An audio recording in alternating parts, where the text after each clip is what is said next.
General Kelly, thank you so much for sitting down with us today. As you're drawing close to the end of your command at the South Atlantic Division, can you tell us what your proudest accomplishment was as the commander of the South Atlantic Division? Chad, thank you for having me this afternoon. And when I think about what has gotten me going, those moments where I've been happiest, proudest as a division commander, it's been when we've done hard things together. Some of the complexities that exist within the South Atlantic Division program demand that we work well with others, internally and externally. Demands that collaboration with in the United States Army Corps of Engineers, with a host of key stakeholders, and we've done that well over the course of my tenure, and we've got a lot of wins, and winning matters. We've defined winning as the delivery of quality projects on time within the allocated budget safely, and we've done that. So what makes me proud as a division commander is knowing that we've done those hard things, those complex things, solving our nation's toughest challenges. Certainly here in the Southeast, the Caribbean, Central and South America, we've done it together. Awesome. Thank you, sir. This position requires an incredible amount of responsibility. What was your most stressful issue to deal with as a commander? We've tried to keep people first, knowing that I would ask the people in our organization to do tough things, and then once successful, because I knew they'd succeed, I'd ask them to do more. It's been stressful knowing that our program continues to grow, knowing that we lack all of the resources, certainly in manpower, yet there's no let up in our get up. So a source of stress for me has been our workload when compared to our workforce. The load continues to grow up. We don't have the workforce to match it, but our workforce is game. And I found it stressful knowing that despite the wins that I previously spoke of, despite the fact that this team has done all that I've asked of them and more is required. Yes, sir. You have a very positive attitude. What influences that, and how do you maintain it at the level you do? So my motivation, the source, is I really like what I do. So often we encourage young men and women to find something that they enjoy doing, to get really good at it, and then figure out a way to get paid to do it. Chad, I've done that. I have found what my mom would tell you is my calling, but it's creating a team, taking dissimilar individuals and getting them to work together for a common cause. I'm afforded the opportunity to do that every day in this position. I get to solve problems and help people. No better way to make a living. My personal purpose is to live a values-based life of service, right? Pay it forward, right? What is my legacy? Can't help but get excited when you're doing that. Outstanding, sir. The pandemic was a very difficult situation for everyone to deal with, and you were able to see how it affected a division from the very beginning. What are some lessons learned with workforce management that the pandemic taught you? So, lessons are many from the pandemic. First, we committed to not postponing or canceling, we modified. This is the first thing that I believe this organization bought into, and that required leaders at echelon, leaders at all levels, to buy into philosophically that the things the nation needed us to do, we had to figure out a way to do it in spite of, and I think that that required modification. I've also come to appreciate that we don't need to be here 5 days a week. I don't know what the number is that we need to come together. We've moved to mandatory musters twice a week here in the South Atlantic Division at the headquarters. We come in on Monday and Thursdays. And I asked the team to do that because I think it's important for us to come together to maintain our culture. I think it's important for us to come together to coach, teach, and mentor. I think it's important for us to come together to collaborate, as I think that's a contact sport, if you will. But I don't think we're doing that 5 days a week. And I'll give you an example of something that I changed just in the way I personally operate. There were times throughout my Army career that if I had an early morning phone call, let's say there's a 8 o'clock call, I would leave my home in time to get to the office to take that call from my desk. COVID taught me that the person on the other end of the line, it didn't matter where I took that call from. The preparation was the same, but did it really matter if I did that from my office or from my kitchen table?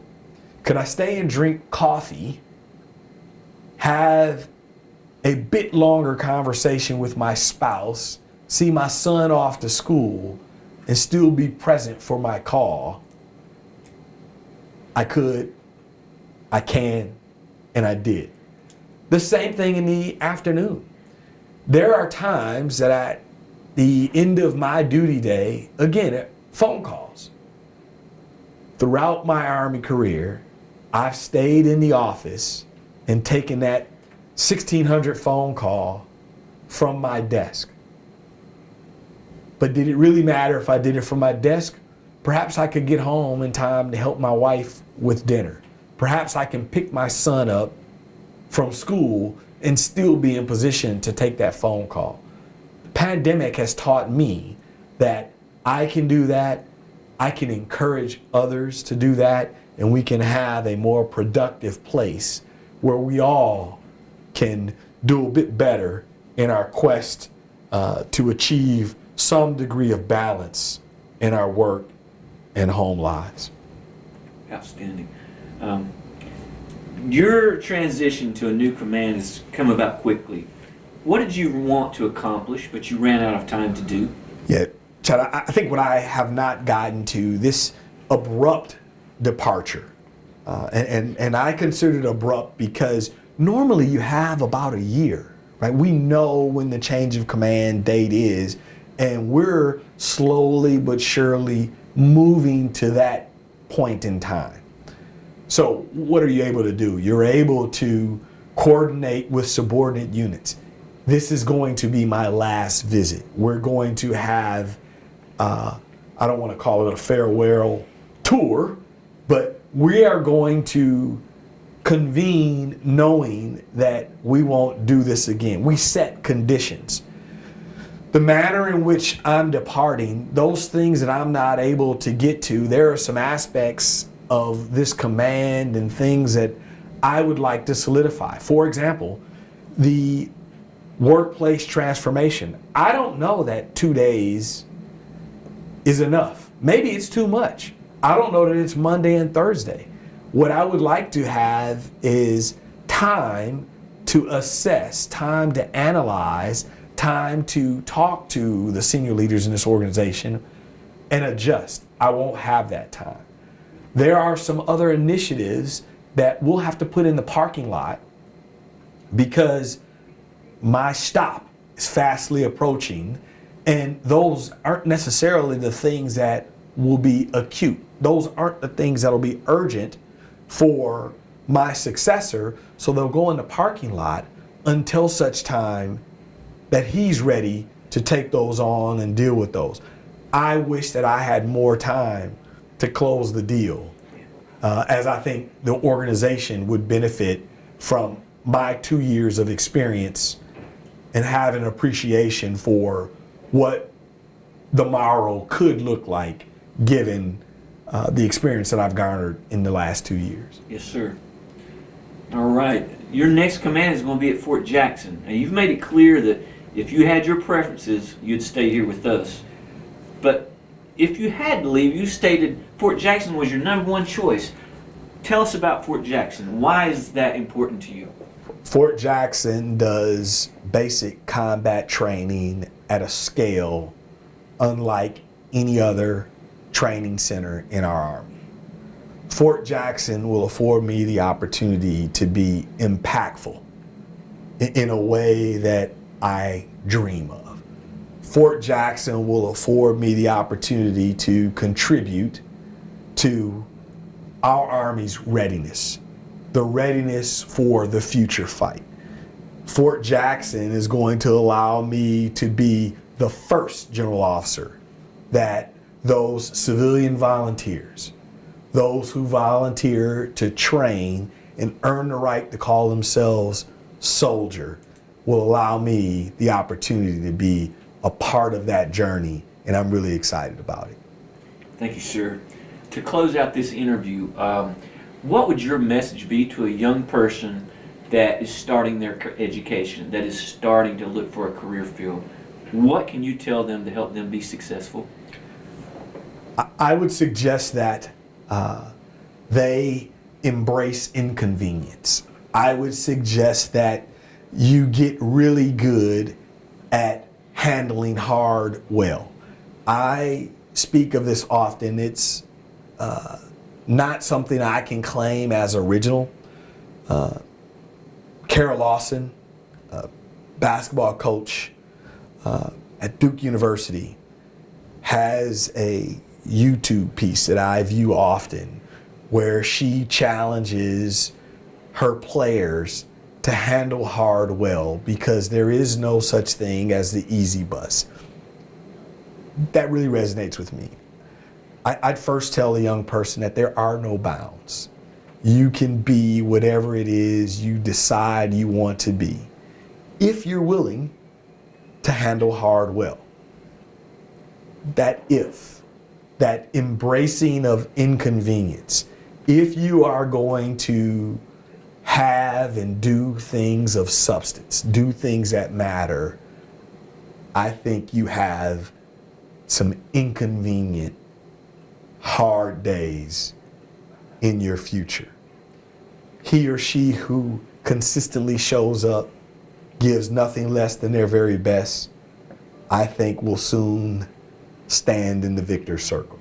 And that would be my message. Commit and be prepared to handle hard, because that's the essence, I believe, of life, is if you handle hard well, that is the individual, that is the person that we ask more of, and they get even better at handling hard. Because if you can do that, you can do anything. Sir, it's been a pleasure. Thank you so much. Thank you, Chad.